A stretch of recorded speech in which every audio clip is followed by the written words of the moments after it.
ಅದು ಒಂದು ಸುಂದರ ಸಂಜೆ.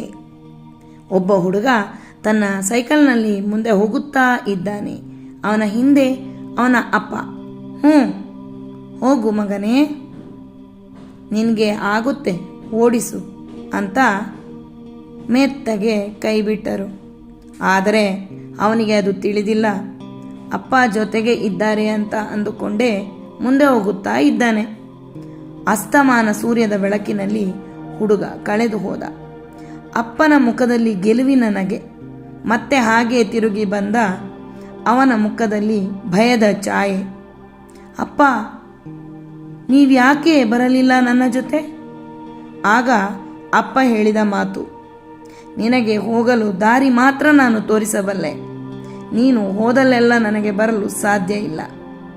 ನೀನೇ ಆ ದಾರಿಯಲ್ಲಿ ಹೋಗುವೆ ಎಂಬ ನಂಬಿಕೆ ಕಣೋ ನನಗೆ. ಅಪ್ಪ ಎಂದರೆ ಹಾಗೆ ಅಲ್ವಾ? ಅವರಿಗೆ ನಮ್ಮ ಮೇಲೆ ನಂಬಿಕೆ ಇದ್ದೇ ಇರುತ್ತದೆ. ಆದರೆ ನಾವು ಆ ನಂಬಿಕೆಯನ್ನು ಉಳಿಸಿಕೊಳ್ಳಬೇಕು ಅಲ್ವಾ?